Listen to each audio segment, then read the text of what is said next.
You just don't know what you don't know when you get into a project like Willow Creek. The biggest single risk to rehabbing a property is that it's got problems you don't know about. The big hairy uglies behind the walls. It was never disclosed to us that this property had the level of problems it has with flooding. What we could see was that the property had some flooding on the exterior, but when Hurricane Helene hit and we tore into Willow Creek and we had to tear all of the main floors, drywall out up 4 feet, when that happened, we realized that all of the south-facing wood members on the entire property were rotten. And we realized that Willow Creek had substantial water damage that had occurred over time that had not been disclosed. We decided, hey, we just have to double down on this property. We're going to do a lot more work than we thought. We're going to make it a wedding venue, and then it'll be spectacular. This video is actually a recording from me and my executive assistant where we talked about water mitigation measures. How do you think through a problem like this where you've got a multi-million-dollar asset that turns out can flood? Things coming along, Andra. Nice. Ponds have been rebuilt. Temporary one-season ryegrass is down to keep the erosion in place. We're seeing what water levels look like under rain. We got 4 inches of rain the other night, and we got nervous. I bet. I think we are going to end up putting one more, what's called a raft of stone, so one more level of stone. And then we're just going to have to have less of a grade. The stone has to be at least a layer higher. Gotcha. But you can just see how much that's coming along. That's the view from one of the beds, basically. Just really, really pretty place. And then everything is drywalled in. Gotcha. So that's coming right along. Completion date end of March.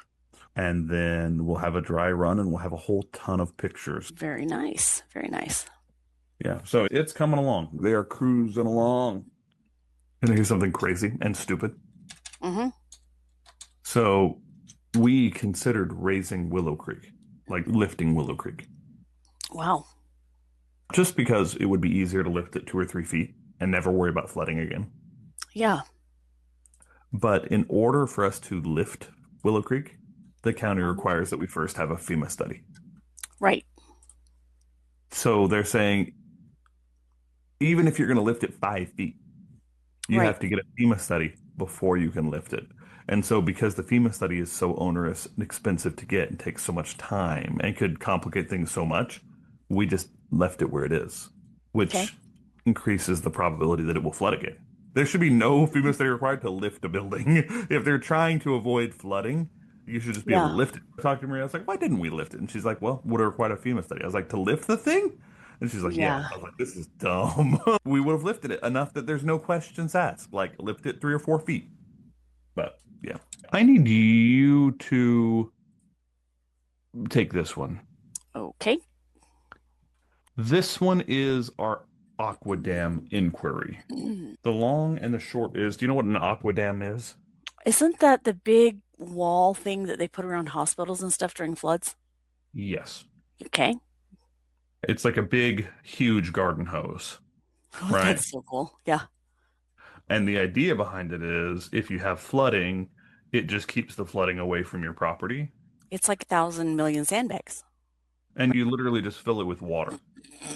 So the problem with Willow Creek is that we're never going to be able to raise the house. Even in our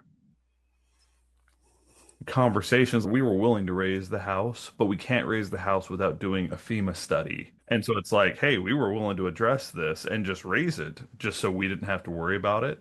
But they won't let us do that without a FEMA study, and that takes so dang long. The real problem is this is about how the house sits on a normal day. The water's got about a foot or two to climb. Yeah. What we greenlit today was another raft of stone, which is going to take us to about this high. Oh, gotcha. The problem is, if you can see way back in the back, there's a little bit of porch and then there's a little drop. As it stands right now, there's a little bit of drop and then the grass comes away on a little hill.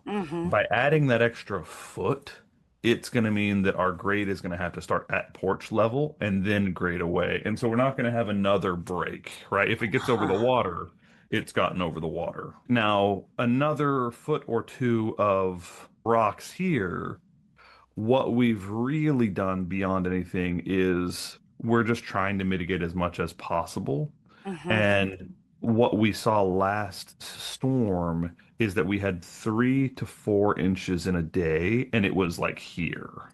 It was right up to the top of it. And so we're like, okay, a Mm-hmm. normal summer, spring, whatever can't max us out. What we need is the ability to put another raft, maybe turn that into 4 to 8 inches. And then if something really serious is happening, we pull our slats, right? And we Mm-hmm. drain ponds. That means we can just pull slats, and now we're into like 6 to 10 inches before heinousness.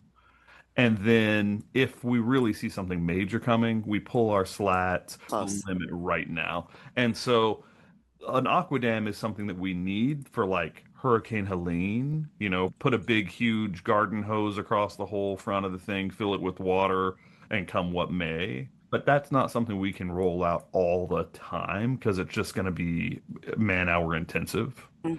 But we do need to order one of those. Gotcha. And so we have not even bid it So yet. are you looking at the raft of rocks and Aqua Dam? Correct. Gotcha. Okay. Yeah. Worst case scenario, it floods. Mm-hmm. Worst case scenario, we can mitigate the main floor. But that's a FEMA policy that I'm in no hurry to have to use. And Gotcha. so we're going to do a raft of rocks to give ourselves more day-to-day coverage. And then we're going to do the Aqua Dam to give us emergency coverage. And then we're going to hope we never have to use the actual flood policy. All right. This is from them at Aqua Dam. They sent us like a standard pricing list. So he's saying 4 feet tall would give us 3 feet of coverage, 38 inches of maximum mud water. That's a lot of water. Price per linear foot. Attachment collar, flat fee, double closed end, add 1 pair, internal volume per linear foot, dry weight pounds per linear foot. Okay, so let's just say we're talking 175 linear feet, which is, I think, what we are. So that gives us 4 feet tall of coverage, plus some double end close. So another $1,000, something like that, plus shipping. So it's going to be less than 15 grand, is what I'm Right. guessing.